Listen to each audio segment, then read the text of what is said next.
नमस्कार। आज मैं वैशाख मास की बहुत ही सुंदर सी कथा लेकर के आई हूँ। तो कथा सुनने से पहले अगर आप चैनल पे नए हैं तो हमारे इस चैनल को सब्सक्राइब करें, हमारी इस वीडियो को लाइक करें, शेयर करें और कमेंट्स में जय श्री हरि विष्णु भगवान लिखना न भूलें। परम पिता परमात्मा आपके सभी कष्टों को हर लें। इसी सद्भावना के साथ कथा सुनते हैं। एक राजा रानी थे। राजा साहब बहुत ही अच्छे थे, अपनी प्रजा का बड़ा ही ख्याल रखते थे, मगर उनके कोई औलाद नहीं थी, इसलिए वे बहुत दुखी भी रहते थे।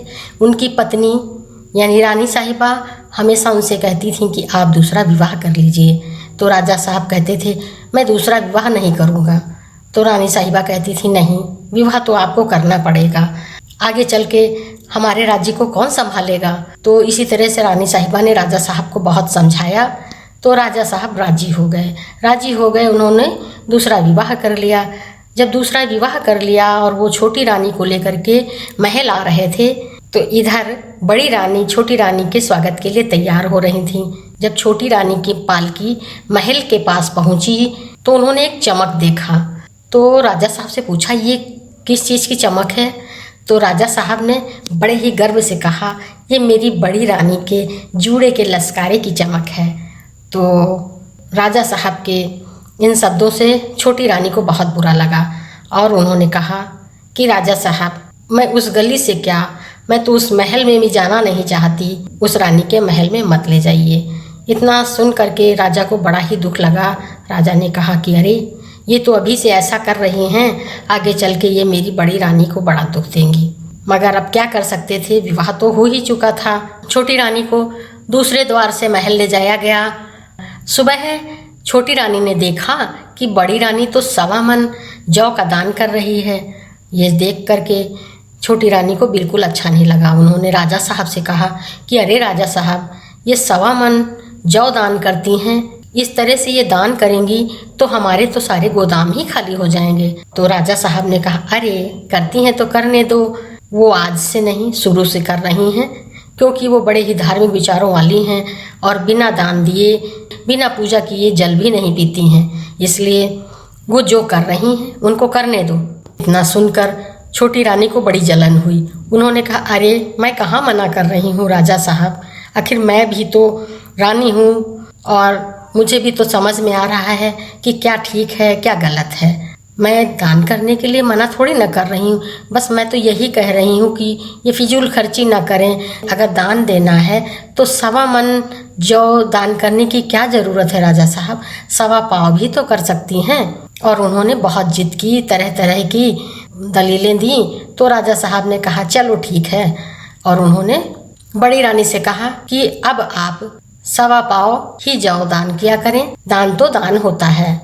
तो बड़ी रानी को समझ में आ गया और बड़ी रानी सोचने लगी कि चलो जो हो रहा है मेरी वजह से ही तो हो रहा है, मैंने ही तो इनसे कहा था कि दूसरी शादी कर लो, अब तो मुझे सब कुछ सहना पड़ेगा। तो इसलिए बड़ी रानी कभी किसी बात का बुरा नहीं मानती थी और वो पूजा पाठ धर्म कर्म में लगी रहती थी। इधर छोटी रानी उनका ये सब देख करके, पूजा पाठ देख करके जलती रहती थी। तो एक दिन बड़ी रानी, वैशाख का महीना चल रहा था, तो बड़ी रानी त्रिवेणी की पूजा कर रही थी। त्रिवेणी उसे कहते हैं जहाँ पर एक साथ बरगद, पीपल और नीम की पूजा की जाती है। तो बड़ी रानी त्रिवेणी की पूजा कर रही थी। तो इधर से छोटी रानी ने खिड़की से देखा कि बड़ी रानी ये थाल सजा करके कहाँ जा रही हैं। तो उसने अपनी दासी से कहा कि देखो बड़ी रानी कहाँ जा रही हैं। तो दासी ने कहा अरे बड़ी रानी पूजा करने जा रही हैं त्रिवेणी की, और वो रोज़ जाती हैं, पूरे बैसाख महीने भर जाएंगे। तो छोटी रानी को बहुत बुरा लगा। उसने दासी को डांट दिया और कहा जो मैं कह रही हूँ तुम वो करो, जाओ देखो। तो वो पीछे पीछे गई रानी के। वहाँ पर उन्होंने देखा कि रानी जी पूजा कर रही हैं और आकर के छोटी रानी को बताया कि बड़ी रानी त्रिवेणी की पूजा कर रही हैं। छोटी रानी को बहुत जलन हुई। उसने राजा से कहा कि जब ये पूजा पाठ करती हैं तो इनको महल में रहने का क्या हक है, अब ये पूजा पाठ ही करें और पुजारी के लिए महल क्या और झोपड़ा क्या। इस तरह से कह करके बड़ी रानी को महल से निकलवा दिया। अब तो बड़ी रानी झोपड़े में रहने लगी, मगर उन्होंने अपना धर्म नहीं छोड़ा। वो पूजा पाठ करती थीं और जितना हो सकता था दान पुण्य करती थीं और हर समय भगवान विष्णु का ध्यान करती थीं। इधर छोटी रानी को तो कुछ भी अच्छा नहीं लगता था, हर चीज़ में उनको रोक टोक चाहिए। एक दिन रानी ने देखा सुबह उठ करके काफ़ी लोग नहाने के लिए जा रहे हैं और कुएं पे भी बड़ी भीड़ लगी हुई है, तालाब में भी बड़ी भीड़ लगी हुई है और कुछ लोग चलते चले जा रहे हैं। तो उन्होंने अपनी दासी से पूछा कि अरे दासी, ये सुबह सुबह इतनी भीड़ कैसे हो जाती है? तो दासी ने कहा, अरे रानी साहिबा, बैसाख का महीना चल रहा है, कुछ लोग जो जा रहे हैं वो नदी में जाके स्नान करेंगे, कुछ लोग उतनी दूर नहीं जा सकते हैं तो पास के कुएं में आके पानी भर के स्नान कर लेते हैं, कुछ लोग तालाब पे स्नान कर लेते हैं। ये तो बैसाख का पावन महीना चल रहा है, इसमें तो यही है। जगह जगह राजा साहब ने प्याऊ लगवा रखा था और बैसाख के महीने में जल का दान बहुत बड़ा दान कहलाता है। इस तरह की जब सारी बातें छोटी रानी ने सुनी तो उनको अच्छा नहीं लगा। उन्होंने राजा साहब से कहा, अरे राजा साहब, इस तरह से तो आप सारा पानी ही ख़त्म कर देंगे और ये सब कुछ नहीं होता है। अब आप ये बंद करवाइए, कुएं, तालाब, बावड़ी सब कुछ बंद करवा दीजिए। और ये यहाँ पर इतने पेड़ हैं, चिड़िया आकर के बैठती हैं, पक्षी बैठते हैं, इतना शोर मचता है, पेड़ आप कटवा दीजिए। अब राजा साहब तो रानी के मोह में आ गए थे, वो जो भी कहती थी राजा साहब मना ही नहीं करते थे। राजा साहब ने रानी के कहने पर तालाब, कुएं, बावड़ी सब बंद करवा दिया, पटवा दिया और प्याऊ जो जगह जगह लगवा रखे थे हटा दिया। यहाँ तक कि जंगलों में भी पेड़ ज़्यादा नहीं बचे। छोटी रानी का कहर बहुत तेज़ी से बढ़ चुका था, उनकी टोका टाकी बहुत ज़्यादा ही बढ़ गई थी। एक दिन छोटी रानी से राजा साहब ने कहा कि जब से आप आई हैं मैं शिकार पे नहीं गया हूँ। छोटी रानी ने कहा, क्या मैंने आपको मना कर रखा है? आप जाइए शिकार पर। और राजा साहब शिकार पर चल दिए।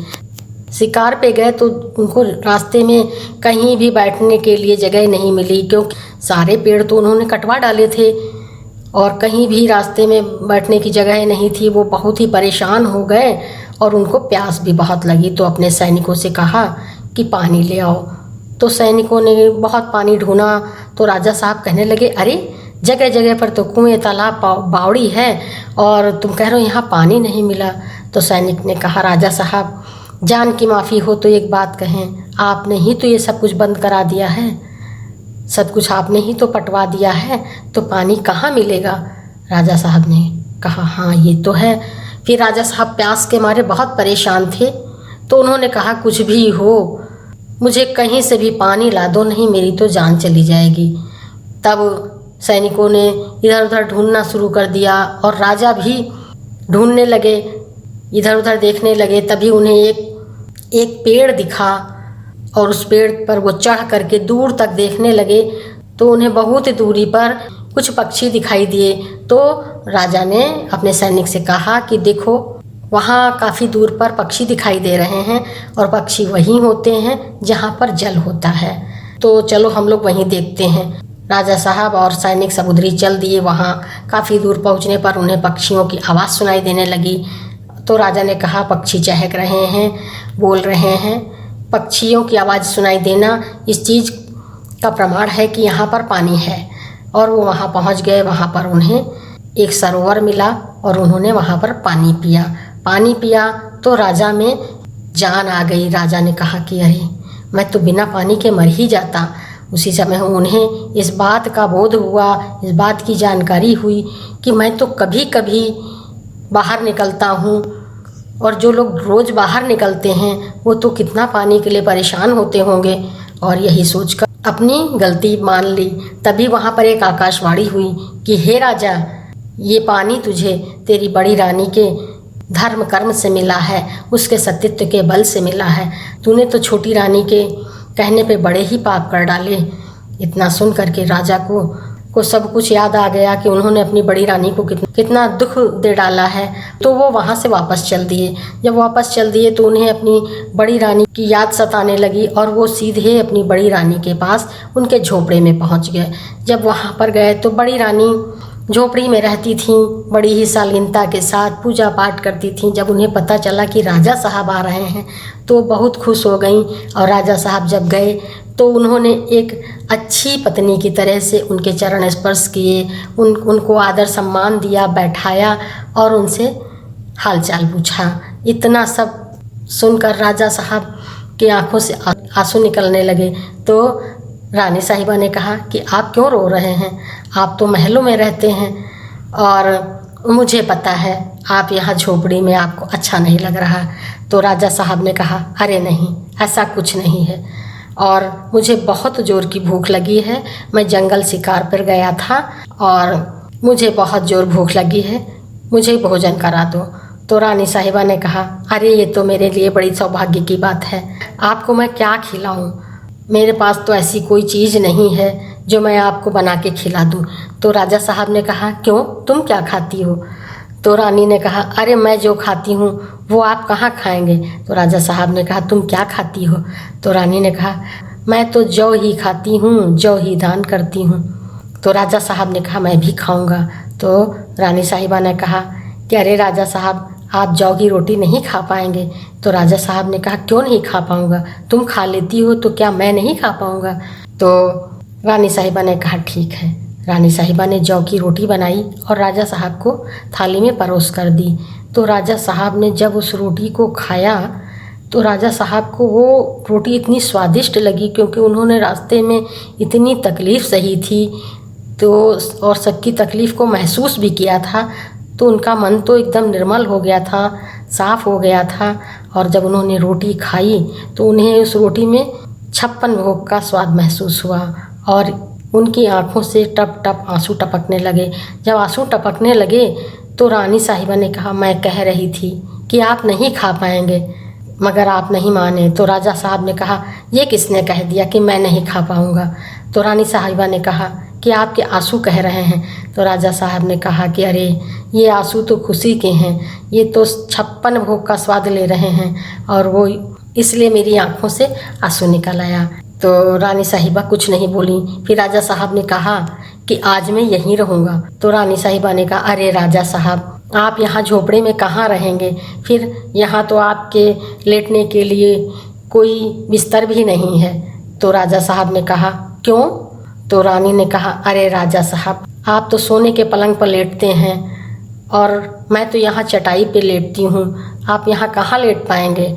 तो राजा साहब ने कहा, नहीं, मैं चटाई पे ही लेटूंगा। रानी साहिबा ने कहा, ठीक है।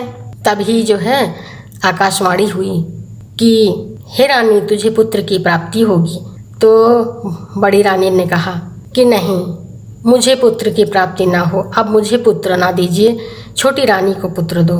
इतना सुनकर राजा साहब हैरान हो गए, वहाँ से चले गए। तुरंत महल पहुँचे आकर के। जब महल में पहुँचे, छोटी रानी ने कहा, आप कहाँ गए थे? और तरह तरह की बातें करने लगी। तो राजा साहब ने कहा कि तुम हमेशा बड़ी रानी को बुरा भला कहती हो, और सारा हाल कह सुनाया कि वो कितनी परेशानी में रहती हैं, वो सिर्फ जौ की रोटी ही खा रही हैं और तुम यहाँ 56 भोग खा रही हो, तब भी तुम उनसे इतनी नफ़रत क्यों करती हो? और सारा हाल कह सुनाया कि आज तो मैं वहीं रुकने वाला था और वहाँ पर बड़ी रानी के पूजा पाठ के प्रभाव से आकाशवाणी हुई कि तुझे पुत्र की प्राप्ति होगी। तो बड़ी रानी ने कहा, नहीं, मुझे पुत्र नहीं चाहिए, पुत्र तो छोटी रानी को दो। और तुम उनसे इतनी नफ़रत क्यों करती हो? इतना सुन करके छोटी रानी का मन बदल गया, उनके अंदर की जलन कुछ कम हुई। तो उन्होंने कहा कि अच्छा, बड़ी रानी ने मेरे लिए ऐसा कहा, तो जाओ, मैं भी उनके लिए कुछ अच्छा ही बोलूँगी, जाओ उनको ले आओ, जाओ उनको महल में ले आओ। तो राजा साहब ने कहा, मैं क्यों ले आऊँ? मैंने तो उनको निकाला भी नहीं था, जिसने निकाला हो वो लाए। तो छोटी रानी ने कहा, हाँ हाँ, मैंने निकाला था तो मैं ही ले आऊँगी। और वो छोटी रानी बड़ी रानी को महल ले आई। बड़ी रानी ने कहा, तो मेरा मन पूजा पाठ में ही लगता है, मैं यहीं ठीक हूँ। मगर छोटी रानी उन्हें मना दना करके महल वापस ले आई। बड़ी रानी के बैसाख स्नान, सच्ची भक्ति, पतिव्रता के प्रभाव से बड़ी रानी को बहुत ही जल्द एक सुंदर पुत्ररत्न की प्राप्ति हुई। और बड़ी रानी के ही अच्छे व्यवहार और पूजा पाठ के फल से छोटी रानी को भी एक पुत्र रत्न की प्राप्ति हुई। दोनों रानियां और राजा महल में अच्छे से रहने लगीं। छोटी रानी ने भी अपना दुर्व्यवहार खत्म कर दिया और दोनों बहनों की तरह से प्रेम से रहने लगीं। तो ये थी कृपा भगवान विष्णु की, जो उन्होंने बड़ी रानी पर की, छोटी रानी पर की, राजा पर की। जिस तरह से कृपा भगवान विष्णु ने राजा रानी और छोटी रानी पर की, उसी तरह से कथा सुनने वाले हमारे भाई बहन के जो भी कष्ट हों, भगवान विष्णु इस वैशाख मास में हर लें और उन सब पर अपनी कृपा बरसावें। एक बार प्रेम से बोलो श्री हरि विष्णु भगवान की जय। और जाते जाते चैनल को सब्सक्राइब कर दें, वीडियो को लाइक कर दें, शेयर कर दें और कमेंट्स में जय श्री हरि विष्णु भगवान लिखना ना भूलें। और एक बार प्रेम से बोलें जय श्री कृष्णा, राधे राधे।